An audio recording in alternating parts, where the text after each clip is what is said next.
They say a single snapshot can freeze time, a moment of hope, excitement, or pure, unfiltered love.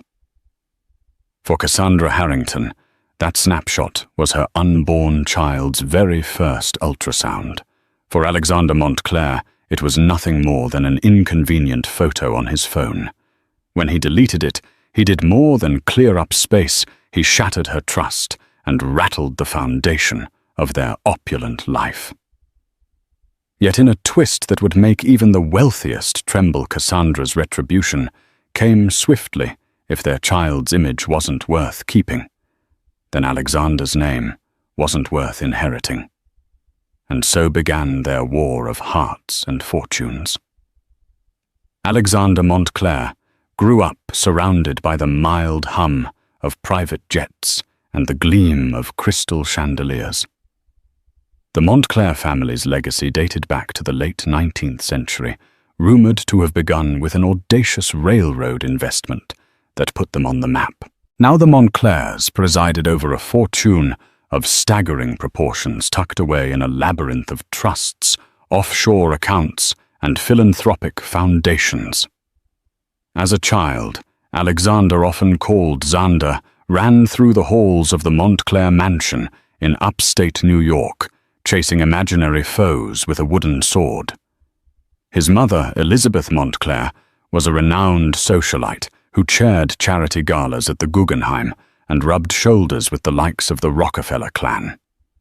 His father, Charles Montclair, seldom ventured away from the boardroom of Montclair Holdings, an empire that spanned real estate, venture capital, and gold reserves. By the time Xander was 14, he'd learned how to discuss the yield curve over dinner. He wore custom suits to family gatherings and drank sparkling cider out of champagne flutes. Despite the comfort of wealth, his life always felt prescribed a path carefully curated by his parents, so that he might one day carry on the Montclair name with an impeccable reputation. Across town, in a much more modest setting, Cassandra Harrington was the daughter of Mary and Patrick Harrington, two high school teachers who worked tirelessly to give her a good life. Their home was small, but filled with warmth, the living room stacked with well-loved books and the scent of fresh-baked bread wafting from the kitchen.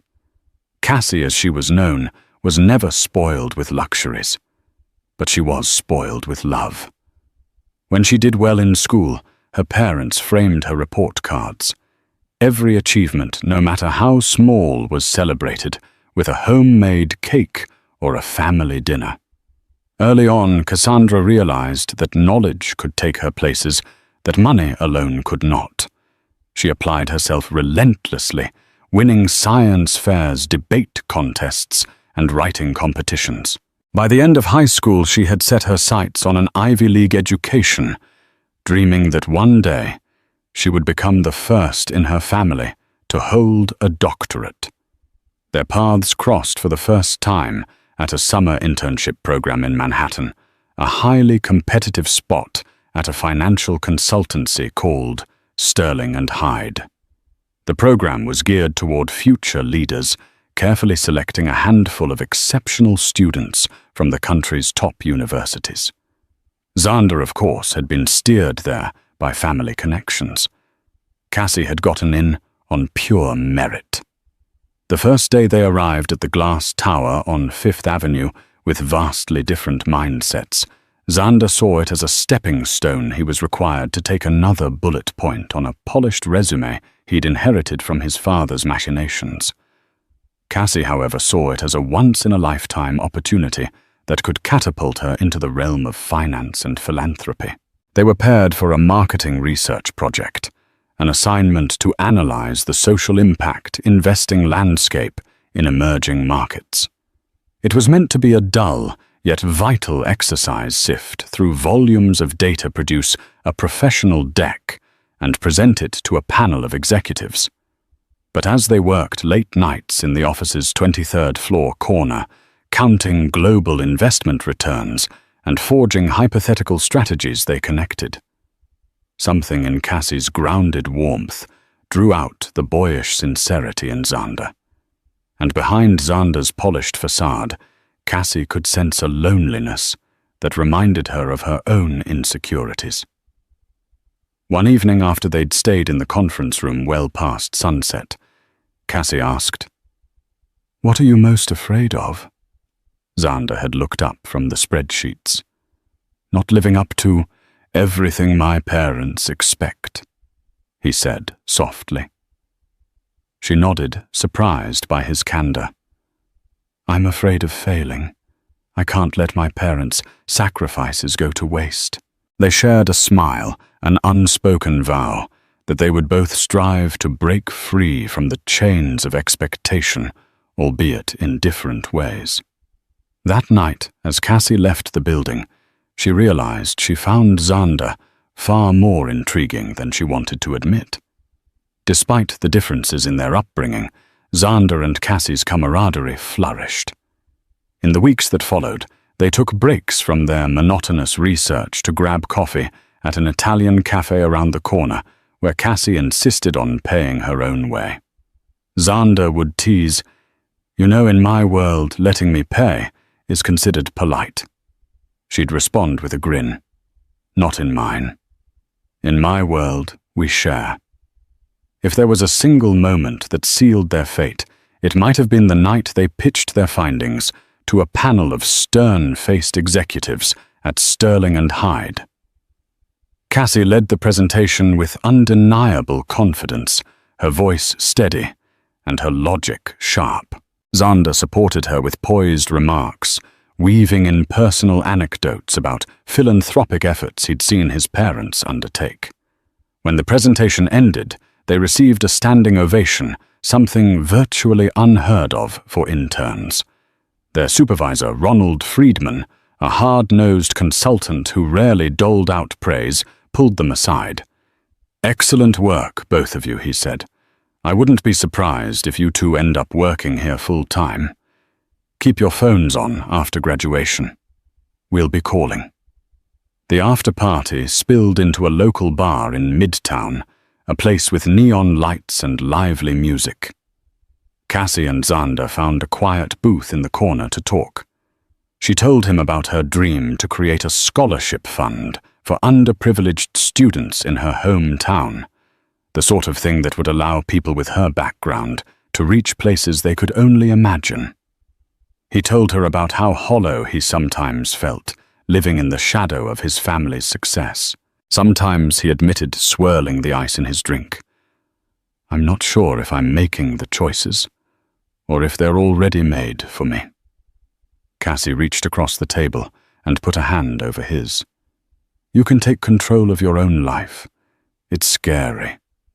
But you're allowed to carve your own path, even if your parents don't like it." He looked at her. For a split second, he caught a glimpse of something deeply comforting in her eyes, the promise of unconditional support. In that moment, he was sure of one thing. Cassandra Harrington was the only person who truly understood him. The internship concluded, and as the summer waned, they parted ways. Cassie returned to her final year at Harvard, juggling a demanding course load and an extracurricular swirl of philanthropic clubs. Xander, meanwhile, went back to Princeton, where he was finishing his senior year in economics. The distance between Cambridge and Princeton wasn't vast, but balancing the demands of two Ivy League programs proved challenging. Phone calls sometimes turned into hurried texts, and weeks could pass without a single visit. Yet they persevered. When Xander visited her in Boston, they would walk along the Charles River, discussing everything from climate change to the philosophies of existentialism. When she visited him in New Jersey, they'd hole up in his dorm room with takeout pizza binging documentaries and daydreaming about the future. Cassie's scholarship fund idea grew stronger in their discussions, while Xander imagined launching a new venture that combined ethical investing with broad-scale social impact. By the time they both graduated, Cassie magna cum laude Xander with honors, They were deeply in love. Their first big step was a celebratory trip to Tuscany, financed largely by Xander's father, though Cassie chipped in her share. Among the rolling hills and vineyards, Cassie felt both exhilarated and slightly overwhelmed by his world's extravagance. One night after a sumptuous meal at a Michelin-starred restaurant, Cassie finally voiced her concern. "Xander, I'm not used to all this," she said, motioning to the fine dining around them. "I don't want to lose myself in someone else's wealth." He set down his fork. "If it ever becomes too much, just tell me. I don't want you to feel overshadowed. I love you for you, not because of where I come from." Her lips curled into a soft smile. "I know." She paused, thinking carefully. "Your family's world is incredible, but so is mine. I don't want one to swallow the other." He took her hand. "They don't have to. We'll create something new together." It was a promise they sealed under the Tuscan sunset, whispering vows that would in time be tested more fiercely than they could have imagined. Shortly after returning from Tuscany, the phone calls came from Sterling and Hyde. They wanted both Cassie and Xander in their top-tier associate program, an unparalleled opportunity for ambitious graduates. Cassie, delighted, accepted with no hesitation. Xander followed suit, and within weeks they found themselves sharing a modern loft in Tribeca. Xander's parents helped with the down payment, despite Cassie's initial protests. Their new life had a frenetic pace, commuting on the subway for Cassie Black car service for Xander when he had to rush between meetings and evening get-togethers with their fellow associates. They were rising stars in the finance world, consistently praised for their innovative ideas and impeccable work ethic. When they combined forces on client presentations, even the most stoic partners at Sterling and Hyde took notice. Yet beneath the surface, small cracks formed. Cassie still insisted on splitting expenses 50-50, but Xander's resources were nearly limitless. Though he never flaunted it intentionally, his casual references to lavish parties or exclusive clubs sometimes left Cassie feeling uncomfortable. In truth, it wasn't Xander who made her feel that way. It was the weight of his family name that always seemed to loom. Matters reached a tipping point when Cassie launched her beloved project, the Harrington Scholarship Fund. She'd saved diligently, and with the support of a few philanthropic contacts at the firm, she managed to raise an initial seed fund. Xander congratulated her enthusiastically, offering to help scale the fund. However, Cassie declined his financial support. She wanted it to remain a grassroots initiative with a personal stamp, not a Montclair-funded enterprise. Their arguments were subtle at first. "But Cassie, you know I have connections that could triple this fund," Xander said one night over dinner. She pushed her plate aside, her appetite lost. "I appreciate it, but I want to do this on my own. Isn't that what we've always talked about? Creating our own paths?" He sighed. "Yes, of course. I just think we shouldn't reject resources that could help more students." She forced a smile, hoping to preserve the peace. "I need to do this my way. Please." He relented, but a quiet tension remained lurking at the edges of their relationship. Outside of work and their philanthropic endeavors, they tried to maintain a sense of normalcy, movie nights on their sofa, Sunday brunch with mimosas and homemade omelets. On weekends, they'd stroll through Central Park, daydreaming about the future, a brownstone in Brooklyn, maybe a summer cottage in the Hamptons. Children were sometimes mentioned with a whimsical someday. They both agreed on a small family, 1 or 2 kids at most. Cassie couldn't wait to be a mum, though she insisted she wouldn't let motherhood derail her career. Xander was supportive, claiming he'd be the kind of father who left board meetings early to catch his kids' soccer games. Everything changed on a rainy Thursday afternoon. Cassie felt an unshakable wave of nausea at the office. Her co-workers teased that it was from overwork, but a tiny voice inside whispered otherwise. She stopped by a pharmacy on her way home, purchased a pregnancy test with trembling hands, and took it alone in their loft's bathroom. The test showed positive. Heart pounding, she prepared dinner gnocchi with homemade sauce and waited for Xander to come home. The meal grew cold, and she grew worried. By the time he entered, the clock read nearly midnight, and he looked drained. Some major account crisis had kept him late at the office. Still, Cassie wanted to share the news in a special way. She lit a few candles, set the test on the table, and greeted him with an anxious smile. He noticed her strange demeanor immediately. "Is everything okay, Cass?" She pointed to the test. "I'm pregnant." A slow grin spread across his face, mixing with astonishment. He was speechless for several seconds. Then he hugged her tightly. She felt him trembling, though with excitement or fear, she couldn't quite tell. They spent the next hour whispering possibilities from baby names to how they would balance work. Cassie felt her chest swell with both excitement and uncertainty. She didn't know what lay ahead, but she knew this child would be the next step on a journey they'd face side by side. At least that's what she believed. As the weeks passed, Cassie's pregnancy became tangible. Morning sickness arrived with unrelenting precision, followed by cravings that ranged from sour candy to spicy noodles.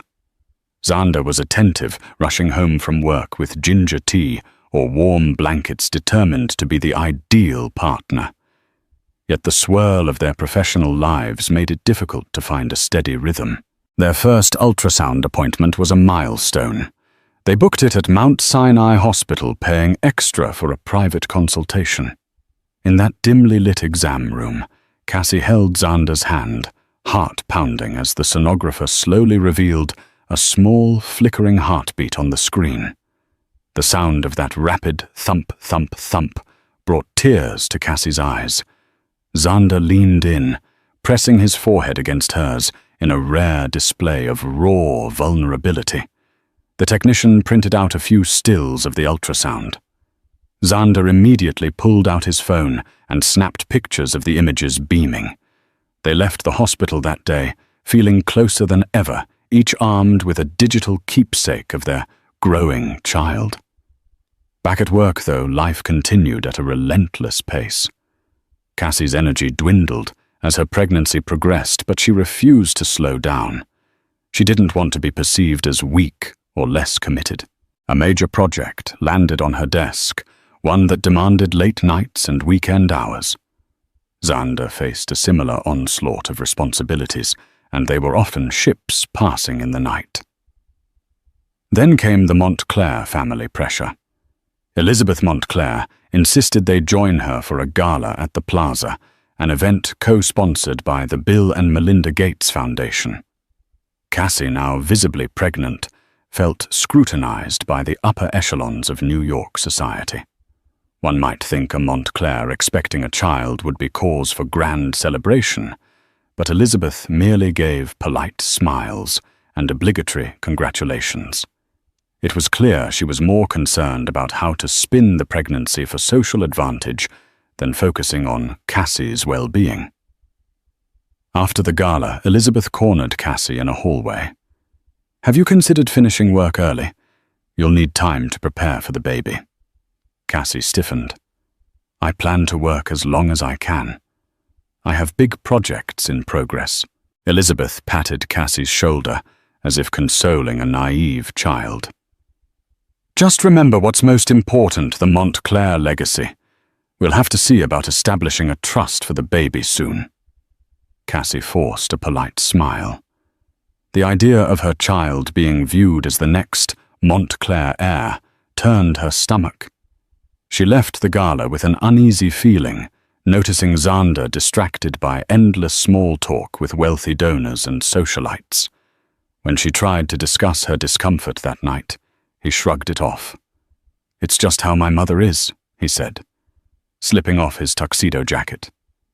"Don't let it get to you."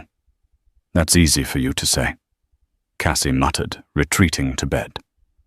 A few days later, as she was searching Xander's phone for a snapshot from the gala, she stumbled upon a curious detail. The ultrasound pictures were missing. At first, she thought maybe the photos had been misplaced into another folder, so she searched meticulously. Nothing. When she confronted Xander about it, he laughed nervously. "I must have accidentally deleted them when I was clearing out space. My phone was running low on memory." Cassie's stomach tightened. "Low on memory? So you deleted our baby's ultrasound," he sighed, running a hand through his hair. "I'm sorry, Cass. I didn't realize they were important to keep on the phone. I still have them on my computer somewhere, I think. I just didn't think it was a big deal." Her eyes stung with tears she refused to shed. Not a big deal. That was the first image we had of our child. He stepped closer, reaching for her arm, but she pulled away. "Cassie, it's just a photo. We'll get others. The baby's fine." She nodded mechanically, refusing to escalate the argument. But inside, she felt a small crack form in her trust. Was their child's future just another checkbox for him, something to be managed, like an investment portfolio? Over the following weeks, the tension simmered. Cassie felt as though Xander was increasingly distant. He spent more and more time with his father in closed-door discussions about some new investment scheme. Meanwhile, Cassie battled with the mounting stress of her job, her scholarship fund, and the emotional toll of pregnancy. She couldn't shake the feeling that Xander's careless deletion of the ultrasound image was symbolic of something bigger, a subtle disregard for what she cherished most. Still, she told herself they just needed time. They would find their balance again like they always had. Little did she know the real storm was yet to come. Word of the pregnancy spread through the Montclair family like wildfire. Charles Montclair Xander's father sent a message summoning them for a family meeting at the Montclair estate in upstate New York. The message was terse and formal, delivering little hint of paternal warmth. Cassie loathed the idea, but recognized it was inevitable. She and Xander drove up one Saturday morning, winding through the estate's perfectly manicured lawns, flanked by marble statues and meticulously trimmed rose bushes. When they entered the massive foyer, Elizabeth Montclair greeted them with a polite smile that never touched her eyes. Charles waited in the drawing room, swirling a glass of brandy, his expression unreadable. "Welcome," he said curtly. "I understand. Congratulations are in order." Cassie mustered a polite nod. Xander cleared his throat. "Yes, Dad. We're expecting a baby due in just under 6 months." Without missing a beat, Charles launched into business-like questions. "Have you talked to the Montclair financial advisors? Are you planning a Montclair christening tradition? Will the child's name reflect the family lineage?" The interrogation went on, peppered with references to a Montclair trust and estate planning. Cassie's frustration simmered. She had imagined a supportive environment, at least some genuine excitement about the new grandchild. Instead, it felt like an interview for a job she never asked for. Before she could lash out, Xander attempted to step in. "Dad, we'll handle our own estate planning. Cassie has her own ideas, and I want to respect that. We're not rushing into anything." Charles stiffened his gaze, flickering between Cassie's belly and Xander's tense posture. "Alexander, I'm merely ensuring the Montclair legacy is safeguarded. This is bigger than the two of you. It's about generations to come. Elizabeth clinked her teacup against the saucer. Perhaps we could finalize the baby's future with Patterson and Green, she said, referencing the esteemed law firm that had handled Montclair affairs for decades. I already placed a call to John Patterson, and he's ready to draft the documents. Cassie could no longer hold her tongue. We don't need a legal summons for our baby's future. We haven't even decided on a name yet, let alone the terms of a trust fund. Elizabeth glanced down her nose. Oh, Cassandra, dear, this is the Montclair way. If you want your child to benefit from the family resources, certain formalities must be followed. The words stung. Cassie understood the subtext. If you want our money, you play by our rules. She stood up abruptly. Xander, I need some air. He shot his parents a sharp look and followed Cassie out onto the estate's sprawling terrace. The morning sun glinted off the marble railing, and in the distance rolling hills painted a serene backdrop. But Cassie's mind was anything but calm. She turned to Xander. Is this what we have to put up with, your parents dictating our child's life before it's even born? He exhaled heavily. I know it's intrusive, but they mean well, sort of. It's just how they operate, always planning every financial angle. It's suffocating, Cassie whispered, tears threatening to spill.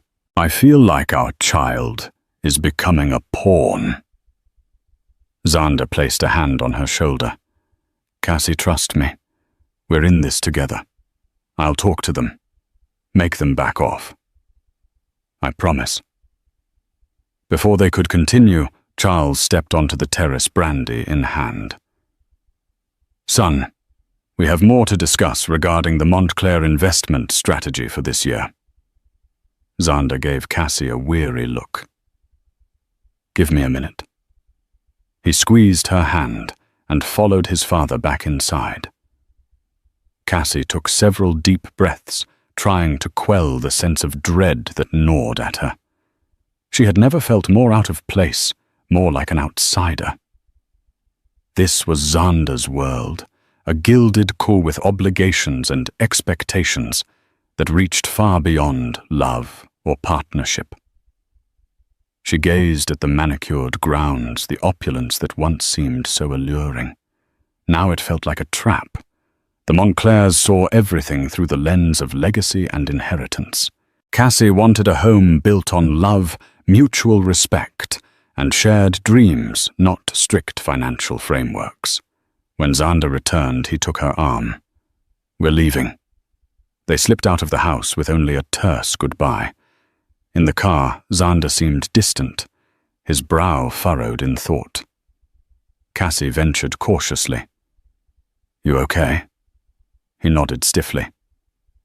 We just had some disagreements about how the family business should proceed. It's nothing you need to worry about. But she could feel something was gnawing at him. As the car cruised down the winding driveway, Cassie realized that the Montclair family feud was bigger than a trust fund. She sensed a seismic shift coming, one that could crush them if they weren't prepared. For the first time, Cassie was truly afraid of the future. She couldn't shake the memory of Xander shrugging off the ultrasound photos, an act she had tried to forgive but couldn't forget. If he was willing to placate his family at her expense, she needed to know. Because she wasn't about to compromise her child's autonomy for the sake of the Montclair name. Back in Tribeca, Cassie hoped to find refuge in the busyness of city life. She poured herself into her job at Sterling and Hyde, determined to prove that pregnancy wouldn't slow her down. Days turned into weeks. She began making time for prenatal yoga classes in the early mornings, and Xander sometimes joined her, albeit half-heartedly. They still shared a bed, a home, and a child on the way, but an invisible barrier had lodged itself between them. One evening, Cassie met her friend and mentor, Lisa Harrington. No relation, but an ironic coincidence at a cafe near Bryant Park. Lisa was a seasoned investment banker at Sterling and Hyde, someone Cassie admired for her unwavering confidence and no-nonsense approach. Over cappuccinos, Cassie confided her worries about the Montclair pressure. Lisa listened intently, fingers tapping on the porcelain cup. "Look, Cassie, I've dealt with the Montclairs professionally. They're very old money, very controlling. But you're strong. If you set firm boundaries, they might not like it, but they'll eventually respect you." Cassie exhaled. "I keep telling myself that. But it's different when you're carrying their air, apparently." Lisa reached out and squeezed her hand. "Remember, this is your baby too. You have every right to shape your child's life. Don't let them push you around." Those words strengthened Cassie's resolve. But back at the loft, she found Xander burying himself in work, fielding late-night calls with his father, and disappearing to God knows where for investment meetings. Their arguments escalated. Cassie wanted Xander to set boundaries with his parents, but each time she brought it up, he'd deflect. "They're my parents, Cass. I can't just cut them off. They want to be involved in the baby's life." "They don't want to be involved," she countered. "They want to take over." "Stop exaggerating," he'd say in exasperation. "I'm doing the best I can." Cassie noticed that each time she tried to discuss their child's future, whether it be naming, schooling, or even simpler decisions like the nursery, Xander seemed disinterested or too busy to engage. Part of her tried to rationalize it. He was overwhelmed at work, anxious about fatherhood. But the other part remembered the ultrasound incident, the family meeting, and felt a growing sense of betrayal. The final straw came on a night Cassie was forced to stay at the office past midnight for a major client deliverable.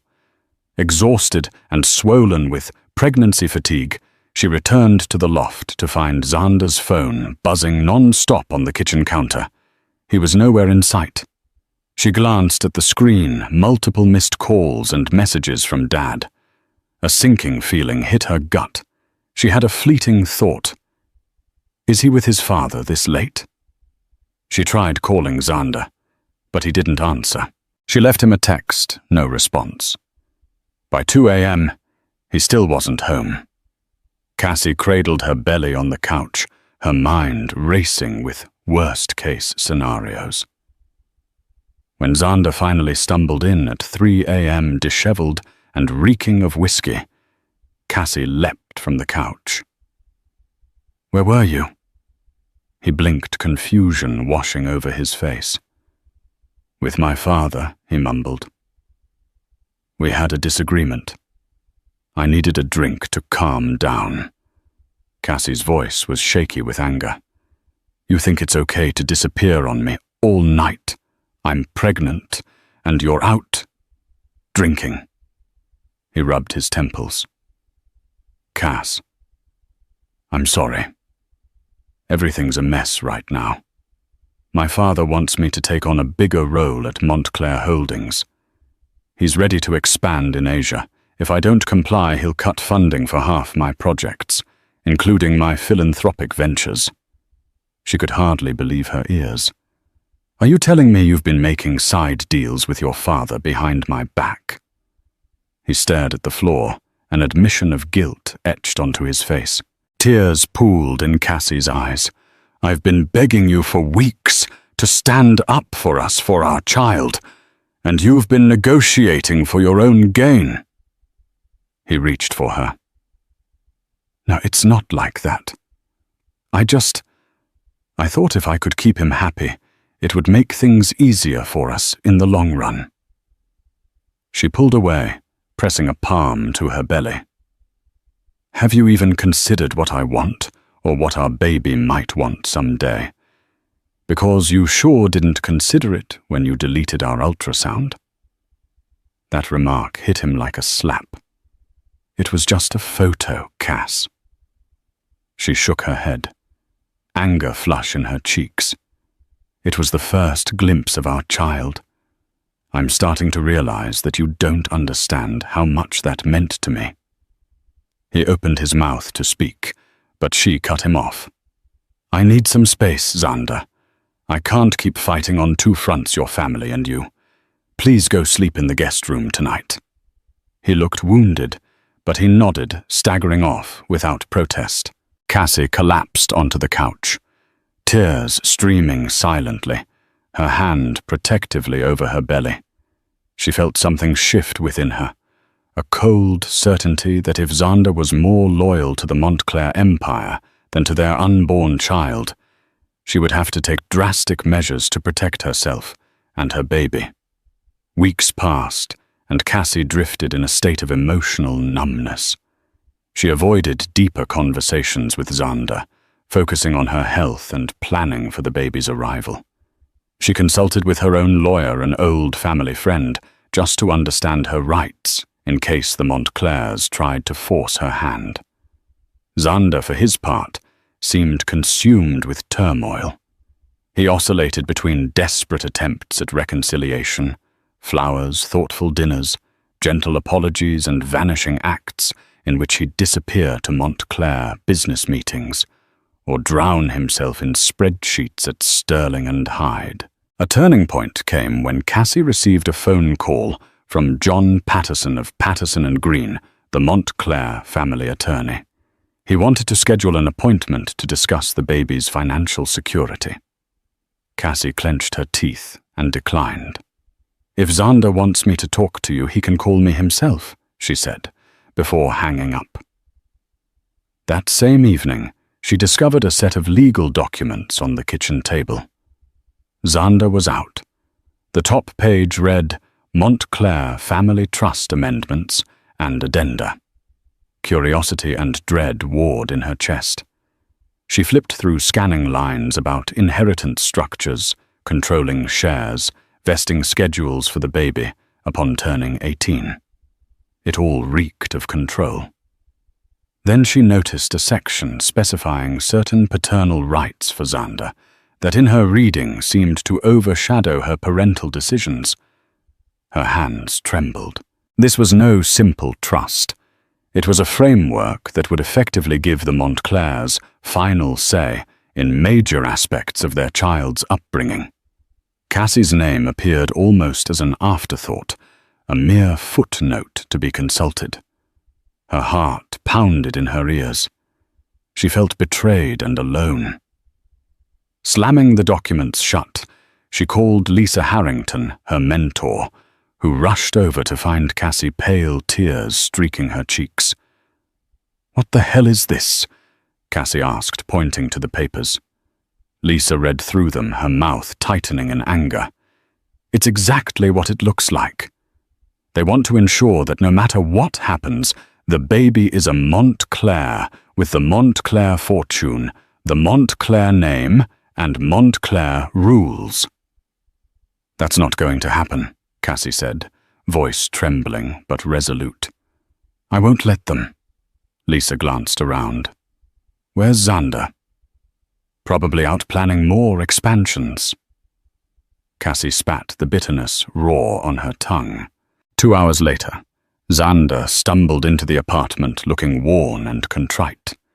He froze when he saw Cassie and Lisa, the legal documents spread across the coffee table. "Cassie, I can explain." She rose from her seat, her pregnancy bump prominent. "Explain what?"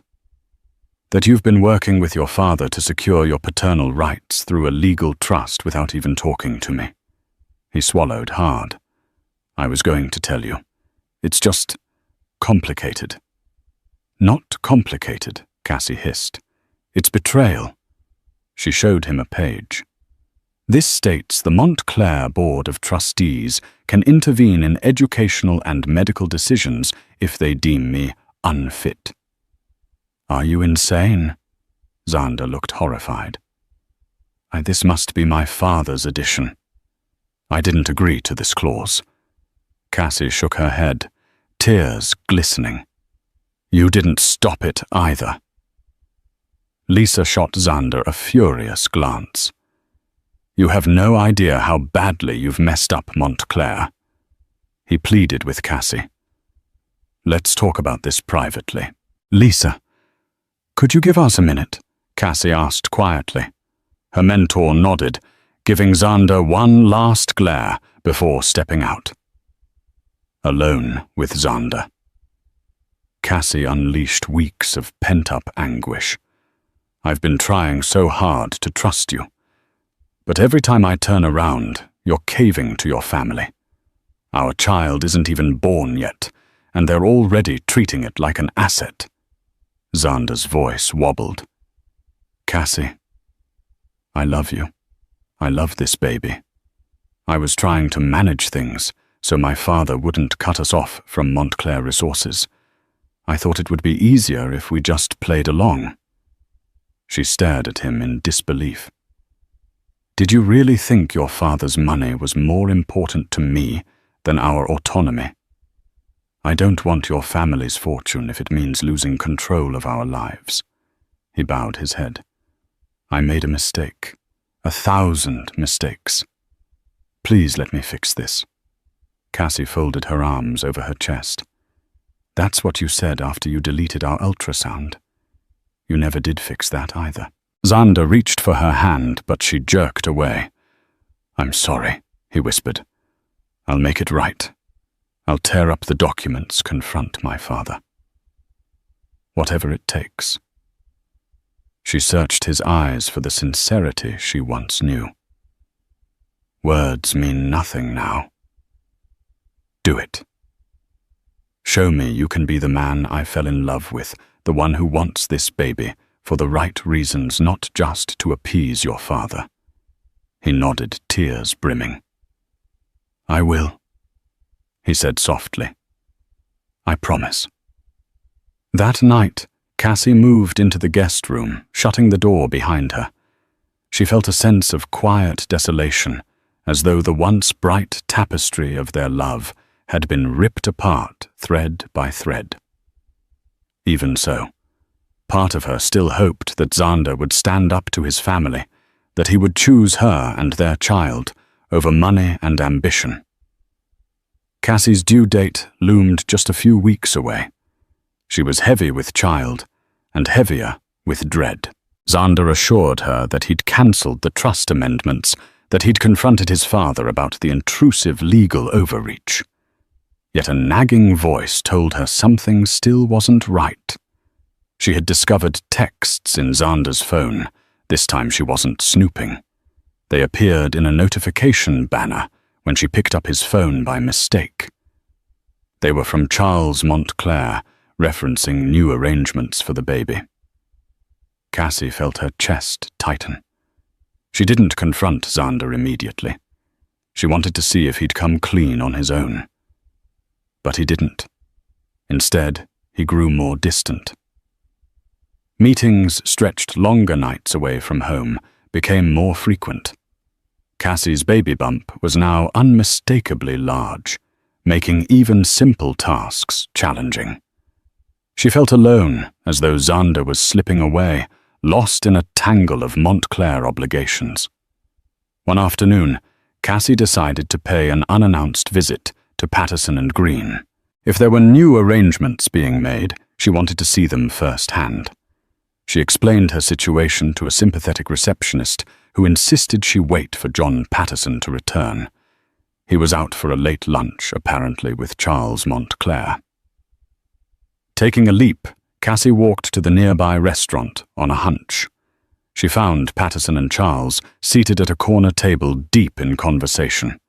Before she could turn to leave, Charles spotted her.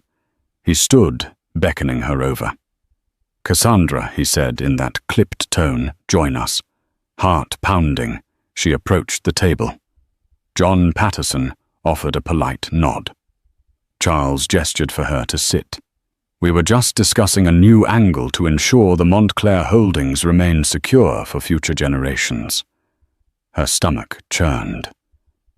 Does that future generation include my child?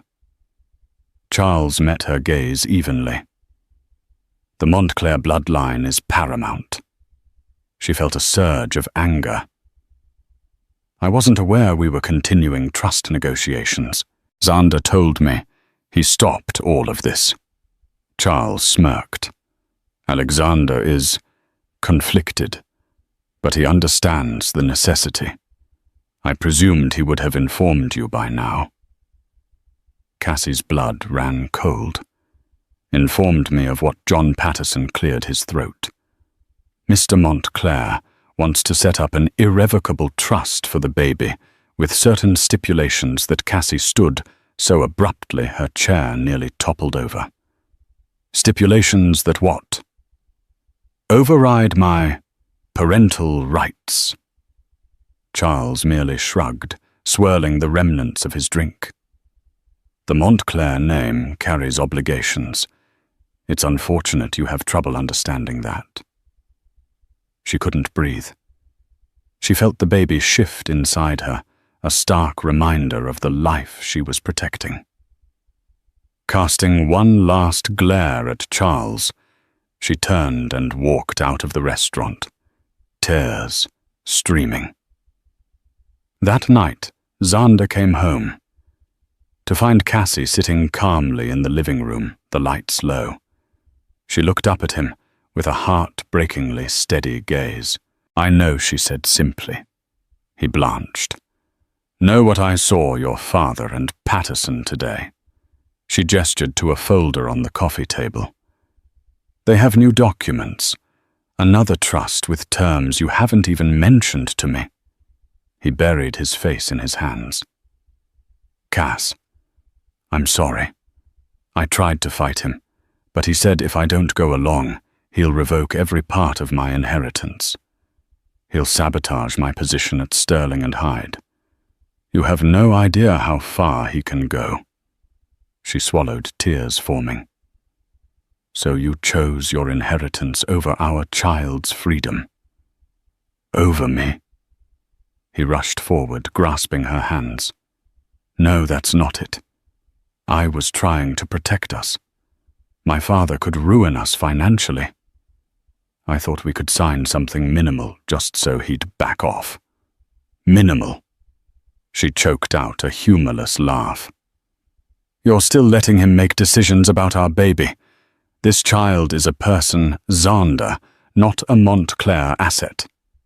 He looked, desperate eyes darting, as if searching for an escape. I know.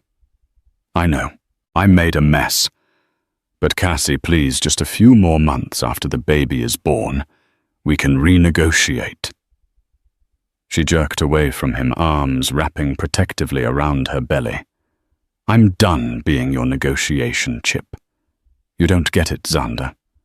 When you deleted that ultrasound from your phone, it was the first sign you didn't cherish what we created. Now you're handing our baby over to your father's control. I can't be part of this." His voice quavered. "What do you mean?" She stared at him, tears trembling on her lashes. "I can't trust you anymore, not with our child. So I'm deleting your name from our fortune, the fortune we were building together. The life we were building together. You're no longer a part of it." Xander's face went pale. "Cassie, don't do this. I love you. Please, we can fix it." She stood, resolute heartbreak etched into every line of her face. "It's too late," she whispered. "I won't let the Montclairs treat me or my child like property. You made your choice." Clutching her overnight bag, which she had packed earlier, Cassie walked out of the loft. Xander stood, frozen tears on his cheeks, unable to halt the unraveling of everything he once held dear. Cassie moved into a short-term rental near her mentor Lisa's apartment, determined to maintain independence as her due date approached. With Lisa's help and the support of her own parents, she prepared for single motherhood. Her father, Patrick Harrington, offered to fly in to be by her side, but she assured him she was fine, stronger in fact than she'd ever been. Still, heartbreak weighed heavy. She missed the Xander she had first fallen in love with, the idealistic boy who wanted to change the world through ethical investing. But the man he had become was too entangled in Montclair obligations. To protect her child, she had severed ties with the Montclair empire, an act that would reverberate far beyond a simple breakup. Amid her emotional upheaval, Cassie channeled her energy into the Harrington Scholarship Fund. She hosted a small charity dinner, raising additional donations from empathetic colleagues who admired her resilience. Each pledge was a reminder that she could still shape a better future even if her personal life was in shambles. A week before her due date, she received an unexpected email. "Let's talk. Please. Xander." She ignored it, uncertain if she was strong enough to face him. But the next day, an unexpected visitor showed up at her building. Elizabeth Montclair stood in the lobby, her face unusually drawn. "Cassandra," she said quietly, wringing her gloved hands. "May I speak with you?" Cassie hesitated before letting her in. They sat in the modest living area of Cassie's rented space, a stark contrast to the Montclair mansion's opulence. Elizabeth looked around, clearly uneasy. Finally, she turned to Cassie. "I realize I've made this difficult. We all have. Charles especially, but I'm not innocent." Cassie folded her arms. "I'm listening." Elizabeth's composure wavered. "The Montclair name, our money. It's always been a source of pride and burden. I forgot that people, real living people, are more important than the fortune. I've come to apologize. I don't want to lose my grandchild before I ever get a chance to know him or her." Cassie blinked back tears. "And Xander? Does he know you're here?" Elizabeth shook her head. "He's miserable, Cassandra. He defied his father, refused to sign any final trust documents after you left. Charles threatened to cut him off entirely to ruin his standing at Sterling and Hyde. Xander refused to budge. They haven't spoken in days." Cassie's heart clenched. Part of her wanted to remain resolute to shield herself from Montclair drama. Yet hearing that Xander had finally taken a stand made her ache for what they'd lost. That night she opened Xander's email and typed out a simple reply. "We can meet. Tomorrow? 6 p.m. at the cafe, on 5th. The next day, Cassie waited in a cozy corner booth, hands trembling around a cup of herbal tea. When Xander arrived, he looked thinner, dark circles under his eyes. He sat across from her, and for a moment neither spoke. Finally he said, "I'm so sorry, Cassie. I've cut all ties with my father, his trust, his money, everything. I resigned from the Montclair board. He's furious, but I don't care anymore. I should have done it months ago. I'm so sorry I waited until it was too late." Cassie's eyes glistened. "Why now?" He swallowed, staring at his hands. "After you left, I realized I'd lost everything that mattered. The only reason I was holding on to my father's fortune was fear of losing the security, the name.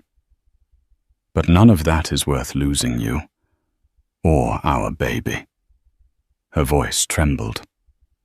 "Is that enough? Xander, can you fix what's been broken?" He reached across the table and gently clasped her fingers.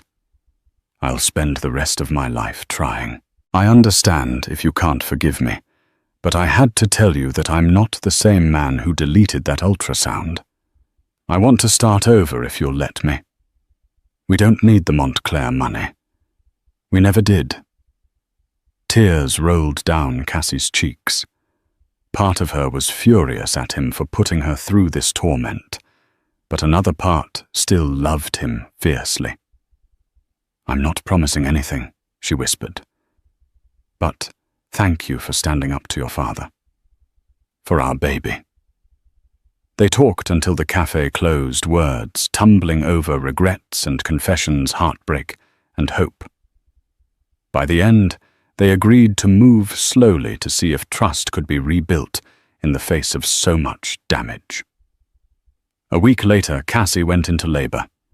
In the chaos of hospital corridors and beeping monitors, Xander remained by her side, holding her hand through every contraction. Hours later, they welcomed a baby girl, Ariana Rose Harrington Montclair, a blend of their shared heritage. When the nurse placed Ariana in Cassie's arms, Xander quietly took out his phone. He snapped a photo of Ariana's tiny face, solemn and new. Then he turned the phone to Cassie, tears shining in his eyes. "We're never deleting this one," he promised. Cassie's heart cracked open with love for the baby and a cautious hope for Xander. Perhaps redemption was possible after all. In the months that followed Ariana's birth, Cassie and Xander navigated the uncharted waters of parenthood. They traded midnight feedings, turned down high-powered meetings to attend pediatric appointments, and shared bleary-eyed mornings with coffee and lullabies. Their relationship was a fragile tapestry of old wounds, stitched with new devotion. Elizabeth Montclair made occasional visits bearing tasteful gifts and genuine attempts at reconciliation. Her husband, Charles, remained distant, outraged by Xander's refusal to comply with Montclair directives. Sterling and Hyde, much to everyone's surprise, kept Xander on board his brilliance as an analyst outweighed any threatened sabotage from Charles. Slowly, Cassie allowed herself to believe in them again, not just as co-parents, but as partners. They decided to start couples therapy, a place to untangle the knots of betrayal and resentment that had nearly destroyed them. In that safe setting, Xander apologized repeatedly for his failings, and Cassie voiced her deep hurt at being treated like a vessel for the Montclair legacy. Gradually, trust began to grow, nurtured by Ariana's bright presence. One sunny afternoon, they stood outside a modest townhouse in Brooklyn. The real estate agent jingled the keys. It wasn't the Montclair mansion, nor a palatial penthouse in Tribeca, but a warm, welcoming home with enough room for Ariana to grow. The Harrington Scholarship Fund thrived, aided by Cassie's tireless fundraising efforts, and Xander's strategic acumen, this time entirely separate from Montclair money. On moving day, Cassie found a worn leather journal tucked in Xander's box of personal belongings. A note peeked out from between the pages. Intrigued, she opened it. There, pressed carefully, was the old ultrasound photo they had printed at the hospital. Actually, a new print that Xander had requested from the clinic. Beside it was Ariana's newborn photo. She traced the images with her fingertips, tears filling her eyes. Xander appeared behind her, hands gently resting on her shoulders. "I know it's not the original," he said quietly, "but I wanted to keep them together, a reminder of what matters." Cassie turned, hugging him. For a moment they held each other close, the weight of the past melting away in the warmth of the present. They still had a long road ahead, with therapy sessions, deep conversations, and the constant balancing act of careers and parenthood. But they were forging a new legacy, one not defined by inheritance, but by love, growth, and mutual respect. When Ariana turned one, they held a small party at their townhouse. Close friends and family filled the living room. Elizabeth dropped by with a silver rattle-tears in her eyes as she held her grandchild. Charles did not attend. Instead, he sent an ornate letter offering to reopen negotiations on the trust. Xander tore it up without a second glance. Toward the end of the party, Cassie and Xander found themselves alone in the nursery, watching Ariana pat a stuffed giraffe. Cassie leaned into Xander's side, a soft smile on her lips. He whispered, "You think we should take a family picture?" She nodded, fetching her phone. They knelt beside Ariana, and Xander held the phone out in front of them. Ariana squealed, reaching for the screen as the shutter clicked. Their grinning faces filled the frame. The perfect portrait of a family that had braved betrayal and come out the other side forever changed, but not broken.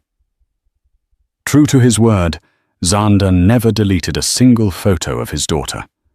And though Cassie had once vowed to delete him from their fortune, she realized there was a far greater wealth they shared now, one that couldn't be measured in trust funds or real estate holdings. It was the wealth of a family, forged through trials, heartbreak, and unconditional love. In that sense, they were richer than any Montclair empire could ever rival. In life, our fiercest battles often rage where we least expect them, within our own hearts and the families we hold dear.